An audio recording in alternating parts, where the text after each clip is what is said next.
దత్తు గారు ఏమైనా వచ్చేవాళ్ళ? ప్రతిరోజు వస్తారండి. మార్నింగ్ కానీ సాయంత్రం కానీ 2 times దత్తు గారు ప్రతిరోజు వచ్చేవారు. ఆయన కూడా దగ్గరుండి అన్ని చూసుకునేవాళ్ళు. మార్నింగ్ వచ్చినప్పుడు 3 hours 4 hours లొకేషన్లో ఉండేవాళ్ళు. సాయంత్రం మళ్ళీ వచ్చినప్పుడు 3 hours 4 hours ఉండేవాళ్ళు. అబ్జర్వ్ చేస్తూ ఉండేవాళ్ళు మొత్తం. ఎందుకంటే ఆయన సినిమా ఎలా రావాలి ఎలా వస్తుందంటే ఆయనకి ఉన్న అవగాహన నాకు తెలిసి ఇప్పుడు ఎవరికి ఉండదు కూడా. ఎందుకంటే ఆయన చాలా 50 సంవత్సరాలు కెరియర్ని ఆయన చిన్న వయసు నుంచి సినిమాలు చేశారు. మహానుభావుడు ఎన్టీ రామారావు గారితోనే ఆయన దగ్గరే చాలా ఈయన నేర్చుకుని ఉంటారు. ఎన్టీ రామారావు గారి దగ్గర ఎలాగ మనం ముందుకు తీసుకెళ్లాలనే అంశాలు నేర్చుకుని ఉంటారు. ఈ సినిమా నిర్మాణం పట్ల మాత్రం దత్తు గారిని మించిన వాళ్ళు లేరు అనేది నా అభిప్రాయం.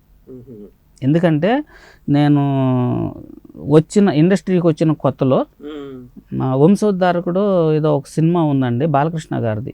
ఆ సినిమాకి నేను అసిస్టెంట్గా పనిచేశాను. ఇదే బ్యానర్లో అండి. అది ఆ తర్వాత మళ్ళీ తారకరత్న గారు యాక్ట్ చేసినటువంటి 1వ నెంబర్ కుర్రాడు సినిమా ఇదే బ్యానర్లో నేను చేశాను. అప్పటికి ఇప్పటికి పరిస్థితులు మారినప్పటికీ కూడా దత్తు గారుని నేను అప్పుడు చూశాను. నిజానికి అసలు ఆయనకు కూడా తెలియదు నేను ఆ సినిమాలు చేశానని, అంటే మర్చిపోయి ఉండొచ్చు. ఆ రోజుల్లోనే ఆయన 1వ నెంబర్ కుర్రాడికి ఎవరో డ్రెస్సులు రెడీ చేశారు. హీరోయిన్కి ఫారిన్ వెళ్ళాలి. ఆ డ్రెస్సులు అంత గొప్పగా లేవు. హీరో గారు డ్రెస్సులు పక్కన పెడితే ఇక్కడ బొంబాయి నుంచి ఒక డిజైనర్ అప్పుడే వచ్చారు. హీరోకి తెచ్చింది ఆయనే. వెంటనే ఒక్క డ్రెస్ రెడీ చేయగలవా అని అడిగారు. చేస్తానండి అన్నారు. 50,000 రూపాయలు చెక్కు నా కళ్ళ ముందు స్వయంగా నేను చూసినటువంటిది. ఆ రోజుల్లో 50,000 రూపాయలు ఒక్క డ్రెస్సు కోసం అలా రాసి ఇస్తుంటే అలా చూశాను. 50,000 ఒక్క డ్రెస్కి ఇస్తున్నారా అని అంటే నా జీతం ఆ రోజుల్లో 200 రూపాయలండి. ఇప్పుడైతే ఒక డ్రెస్సు కోసం ఆయన 5 లక్షల పైనే ఇచ్చుంటారు. అంత వేసుకోవచ్చు. ఆ రోజుల్లో 50,000 అంటే. సేమ్ మా స్వప్న మేడం గారు కూడా ఖర్చు విషయంలో సేమ్. ఒక స్వప్న మేడం గారిని ఒక డైనమిక్ ప్రొడ్యూసర్ అని చెప్పుకోవాలి. ఆవిడ కూడా ఖర్చు దగ్గర ఎక్కడ కూడా ఆలోచించరు. ఫస్ట్ హాఫ్ కాంప్రమైజ్ కావరు. అసలు సమస్యలు వాళ్ళకి కావాల్సిన లుక్ స్క్రీన్ మీద చూపించాలి అని వాళ్ళు ఏదనుకున్నారో దానికోసం అసలు కంపెనీ లుక్ విషయంలో మరి నాగశ్విని గారు ఏమన్నా ఇన్వాల్వ్ అయ్యేవాళ్ళ?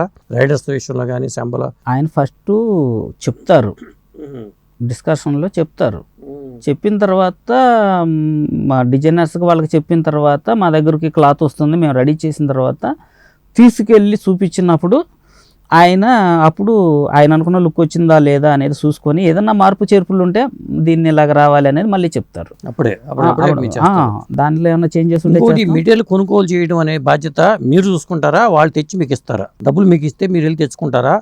అయితే ఇప్పుడు దీంట్లో పాత్ర మెయిన్ ఎవరిది అని అంటే, ఇప్పుడు నేను మాస్టర్గా చేశాను కదా, నేను లొకేషన్లో ఉండి కటింగ్ చేసి మా కుర్రోళ్ళందరితో కుట్టించాలి. నేను బయటికి వెళ్ళడం కుదరదు.